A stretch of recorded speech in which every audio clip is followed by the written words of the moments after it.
Welcome to the channel. Thank you very much for the click. My name is Phil. I'm one half of the Ginger Brewers. In this video, we're going to take a look at which is best. The age-old debate of hydrometer versus refractometer.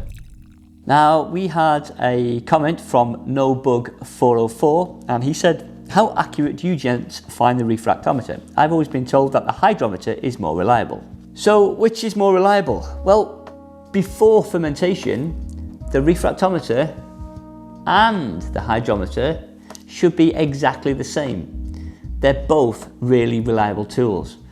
The refractometer absolutely needs calibrating before you use it, and wait till the end, I'll show you exactly how to do it. So firstly, let's go through some pros of a hydrometer. They're low cost, they're very easy to use, there's no calibration needed. However, the wort or the liquid that you're measuring needs to be at 20 degrees. If it's not 20 degrees, you need to adjust the final reading. They're extremely reliable throughout the fermentation process as well as the mash and boiling. The readings are already in the specific gravity, which is the reading that we need to calculate the ABV. Whereas some refractometers are in bricks and you need a small calculation to get it back into specific gravity. Let's have a look at some cons for the hydrometer. They always require a large sample. Now, my tube is this big. Sometimes I wish I had a smaller tube, but you need at least 100 mils of liquid to get a reading from the hydrometer. It's extremely temperature sensitive.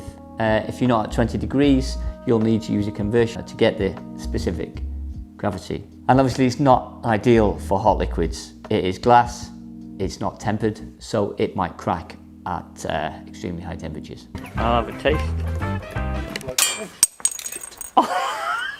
Might need to order a hydrometer. So, the pros and cons of a refractometer. One of the huge advantages of this is that you only need an extremely small sample size, just a couple of drops on the glass and you're good to go. It's quick and easy.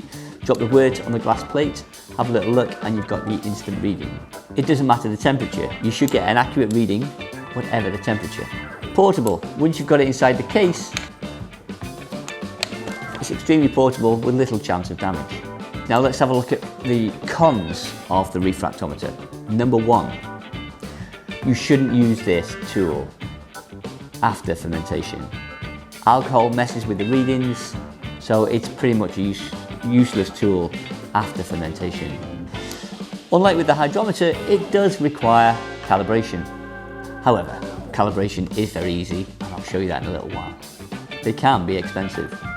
Okay, just to recap, a side-by-side of the hydrometer versus the refractometer.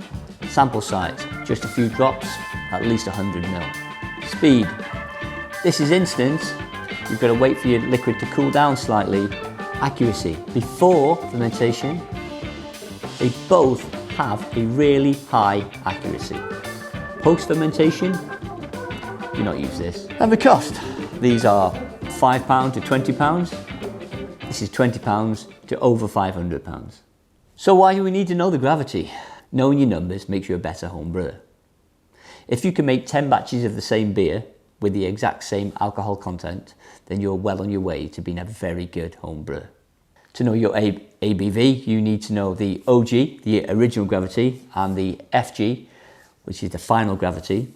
And the calculation is quite simple. It's the OG minus the FG times 131.25 gives you alcohol by volume. Or the Ginger Brewers have an app, Brewday Toolbox, and in the brewing tools you'll see the ABV calculator. Put in your original gravity, your final gravity, and it will give you the ABV. We can use this calculator throughout the brew day, nice and easy to see roughly what kind of ABV we're going to get. Now you know the differences between the two.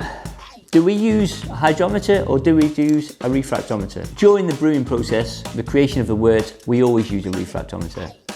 And right at the end of that process, when we're decanting to a bucket for fermentation, we use the hydrometer with the final verdict. After fermentation has occurred and we've got our final beer, we always use a hydrometer. We never use a refractometer. Okay, so at the start of the video, I said I was going to show you how to calibrate the refractometer. Sorry about the crude setup, but it allows you to see what's going on through the eyepiece. So first of all, when you get your refractometer, you need to use this wheel to focus the glass plate. Then you'll see just a plain blue picture through the eyepiece. You need to get some distilled water.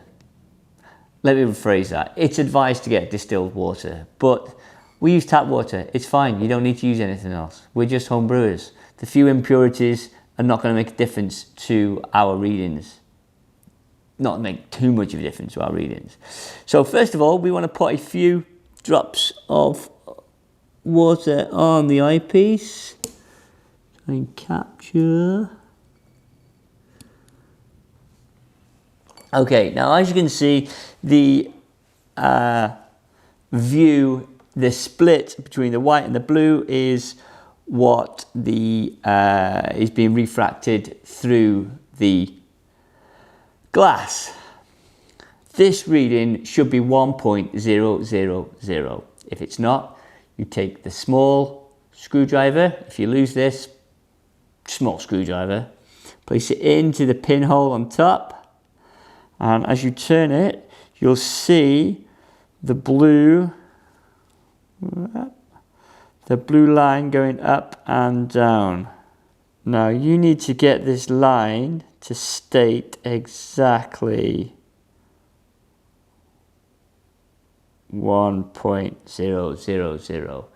Now if you don't start off your brew session like this, you might be confused. It's 1.0 9 something? 93.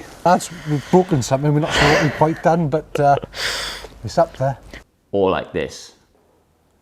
42. Okay, and what we're going to do is just take a sample. So we're looking 1.042. And this is 1.052. So there you go. That's how you recalibrate your refractometer. I hope that clears up the age-old debate of hydrometer versus refractometer, when to use, when not to use. If you enjoyed the video, please click subscribe below. That'll help you to find us next time. And I think you'll like this video next.